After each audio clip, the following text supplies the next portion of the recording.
Right, I'm going to try and do this as a recording.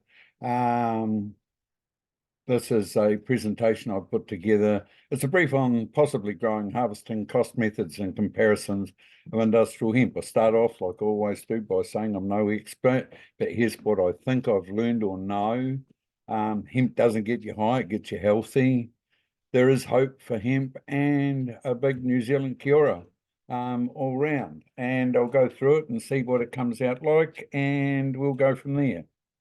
Um, this I'm just talking about our Mokopuna and why the treaty wasn't utilised, why Fazan's in Australia has so much authority. We're 1 against 9, so they get their own way every single time. This was the first planting. My son actually planted the first one at 102, and that's the rest of us later on. It was absolutely hopeless. It was in the corner of a deer paddock, and it grew to about 18 inches tall because the soil was that solidly compacted. My sincere apologies. You would think I'd be able to give you some absolute hardcore numbers, but I'm struggling to do that after 30 years, mostly because our government hasn't got behind industrial hemp. They're still back in the days where they're spouting off about marijuana, and in New Zealand, they call marijuana cannabis, and that's like calling all motor vehicles cars, which of course they're not. They range from push bikes, scooters, all the way up to mega vehicles. And it's just utterly ridiculous. I also identify here, for slide 19, the Canadian Dr. Ernest Small.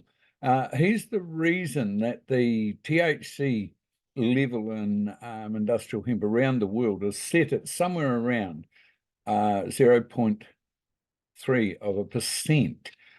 But it was never intended as that. It was just that he knew that they were genetically separate. That's industrial hemp and so-called marijuana. If we can actually manage to persuade our politicians of this, we might get somewhere. So you want to grow hemp. What do you need? The simple answer is you need to be a life member of the Flat Earth Society. Nothing else matters.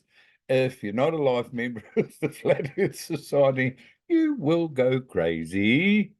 Specifically dealing with the Ministry of Health, who originally were that ignorant about industrial hemp or cannabis per se. Now they're the experts. You can't tell them anything.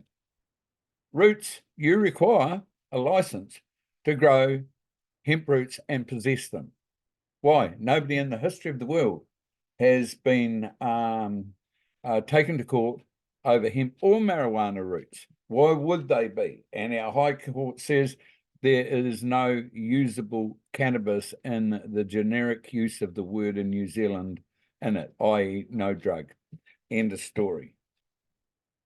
So, first questions I get asked are, how much will it cost me and how much will I make? Well, in answer to those questions, it'll cost you more than it should, and you'll make less than you could or should. If the legislation were moved away from both MODA and the Ministry of Health and standalone legislation, of course it would cost you way less. You wouldn't be doing idiotic THC tests for a start. You wouldn't have to do police tests to get a license. All you'd have to do is prove that you were growing a cultivar of industrial hemp. You shouldn't even have to do that in a reasonable world. However, we all know that there is nothing reasonable about our world. Hemp's not grass, like wheat or barley, and it doesn't lend itself well to combine harvesters. I suggested to a number of people, grape harvesters, they were farmers who wanted a go through the paddock, get everything in one hit, blah, blah, blah, blah. Great people, did it, got beautiful, clean seeds, but they would need to redesign their paddocks and that sort of thing. And that's for other people like Ag Research and that to do. It's not for individual farmers that are trying to make money. I put it in here because I think it's more likely to be the way of the future because you get beautiful, clean, ripe seeds only. And you can go through the crop as many times as the birds will let you. Just another one, Tom Welsh up in the North Island brought one, didn't actually have a crop to harvest with it. So, well done, Tom, but didn't get anywhere with it. Bee pollen has got very, very high potential. It's not that difficult to harvest. It probably does require great attention to cleanliness and that sort of thing, because I think it should, in fact, become part of the economics of industrial hemp. Sorry, it went to the next one there. And this is just some close-up photos showing you hemp does not produce nectar. Bees do not come to hemp to make honey. They never have, they never will. But you can see by how much pollen they've come. They just love the pollen. Okay. This is just a bit of blurb about the goodness that's in hemp seed oil, for instance, heart, brain, cell health with the omega-3, 6, and 9s. In 2019, ABCM, it's a veterinary subgroup of MPI, had a real brain issue, in my opinion, because they decided that you shouldn't be dopey, don't feed your stock hemp. And they took stock to mean everything from cats right the way through to goats, guinea pigs, the whole lot. You're not even allowed to make hemp pet foods out of it at the current time. And this just shows you how well the government's propaganda, or the global propaganda, has worked against a plant that has no evil intent. All it wants to do is grow and do good things for us, and we've turned it into some sort of demon. This is just sort of trying to talk to people about yields and that sort of thing. The current yields in New Zealand are around about 1,000 kilograms per hectare. People will tell lies to you depending on their bent. I can remember I was giving a presentation at a place, and the guy told me what his yield was. And the moment he heard my presentation that you can't get a huge yield if you don't do something in your own best interest, he increased his yield by 0.8 of a tonne. So it went from 1 tonne to 1.8 tonne per hectare. Look, it doesn't help anyone running around telling lies about your yields. At the end of the day, the only time it's helpful to a farmer or to our economy or anybody else is if it's true. During 2001, I did visit most clubs. I did a thing called the HEMP tour. It was Empowering Communities with Industrial Hemp project. It was funded by CEG, which got dumped by the last national government, quite some time ago. It was a bit strange because to me it was the poor man's funder. Anyway, it doesn't matter, it's gone now. The financial costs, probably the top one, which has come from a friend of mine who's a farmer, is the more accurate. $540 per hectare to prepare the soil and plant, 5,400 for 10 hectares. Your harvest costs really depend on who you know. And the other came from TPK, the operational costs and that. And to be honest, it's that unreliable that I don't think any of it is actually worth considering. Your local contractor is far more likely to be able to tell you the truth. Righty, I've put this in because we need to get industrial hemp legislative rationalisation. It must occur, and here's the reason why. Tony has elucidated it very, very brilliantly. And this is on the basis of figures produced by the Ministry of Health. They're their graphs, not ours. And that just shows the decline, yet they've done nothing. They're sitting on their thumb. And if we don't get what we were meant to get right at the beginning, when the legislation was put in place, it was recognised that it was far too onerous at the time. For instance, I grow research and breeding, and there was an insertion put into, at my insistence, into the legislation, and all others 3 years. That was because I said you can't do much research and breeding in 1 year. You need at least 3 years. And for 6 years, my licenses were issued for 3 years. And then someone in medicines control decided that no, this was against the regulations. I've asked them repeatedly, well, what does "and all others" in the legislation 3 years mean to you? What are all others? All others are a combination of a general license, which you must have, and a research and breeding license. Anyway, they haven't done that. And as you'll see, they've done it with hemp roots. They've done it with just about anything, because everything is a drug to the Ministry of Health. There are no health and well-being things such as, you can get calendula tea, you can get dandelion tea, you can get all sorts of tea. What you can't get is hemp tea. Oh, wait a minute. After hundreds of millions of dollars spent on medical cannabis, the first product they came out was fill a cup with boiling water, put a teaspoon of hemp in it, and wait for 10 minutes. That's hemp tea. And that's the prescription. And that's the ridiculousness. That cost hundreds of millions of dollars, and we already knew how to do it. So you can see here, things in 2014, and I started in 2001. That's why my license number is HG1. And it went up with the food variation very quickly. People started to realise that the food variation turned a good product. 1 kilo of hemp seed, you've got to dehull it, so you lose 2/3 by weight of it, and all of a sudden, what would be a reasonably priced product becomes a very expensive product. Plus that, the moment you take the shell off it and break it up, there's oil on the surface and it's starting to go rancid. It doesn't have a long shelf life. I don't want to put people off eating hemp seed. Whole hemp seed is really good for you, but it has a very short shelf life, and it should be kept in the absence of light and oxygen, neither of which have happened in the supermarkets I've seen it in. This just shows the blue ones are the research and breeding licenses. And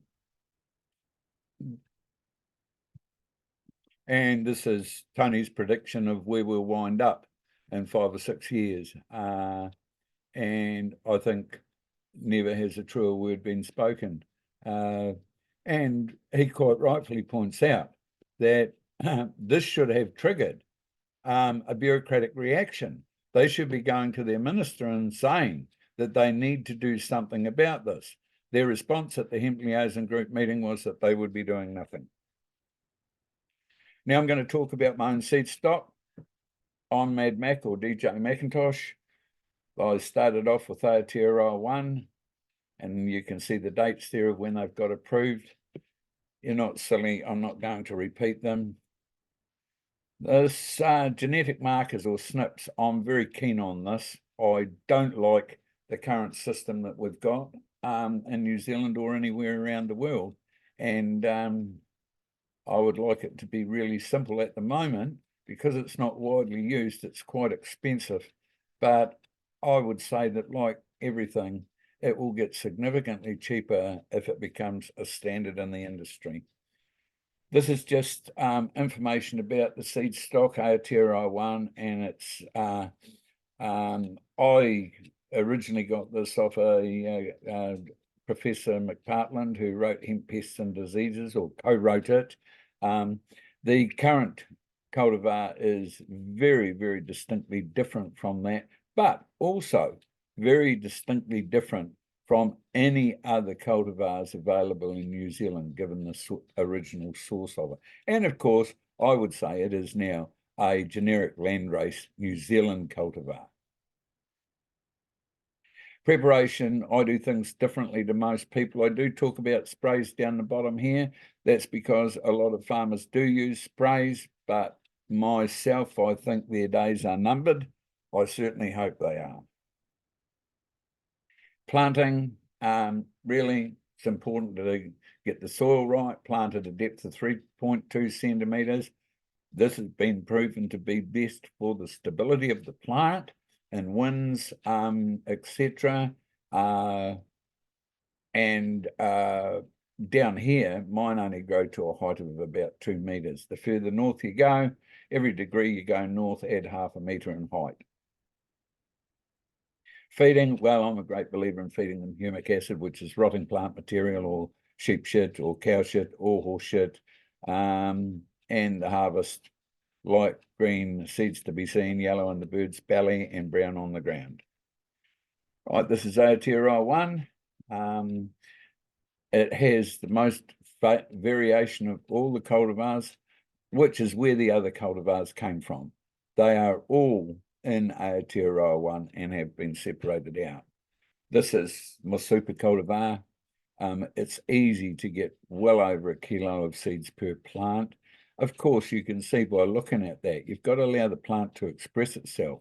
If you grew them like I see farmers growing it like wheat or barley, you wouldn't do anywhere near as good. But on a hectare with 10,000 square metres and one of those plants per square metres, that's 10 tonne. Nobody's getting that in New Zealand except me at this point in time. Monoperp, spent too much time on this one. It's a lovely wee plant. Its oil profile is a bit different from Aotearoa 1, so I think that that's where its future will be. Comseed, this is just a wee short straight plant with no side branches, which I think would suit broadacre farmers who, if they're going to use a conventional harvesting method, that's the one that they should grow. This is McMono, based on my name, my son's, and my wife Chris's. It's a monoecious plant, male and female on the same plant. Farmers don't like to look out in their paddock and see plants dead and not producing anything, specifically in a seed crop. This took a long time to get to, and I'm exceptionally proud of it. You can't get a fabulous yield from a starving plant, and that's the truth of it. Most plants growing in New Zealand are, to all intents and purposes, starving, and you can readily increase your yield significantly simply by feeding in the last 3 weeks. So that's it. The rest of this is Tony's bit, which I will quickly flick through, so you can see what he said and why, and I'll see how this turns out.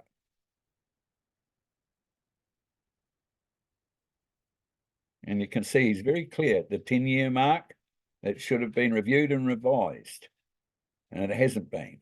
And there doesn't seem to be any desire to do so. Okay, that's it. I'm hoping.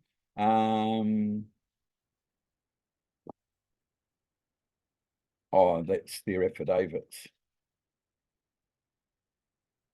Right, and got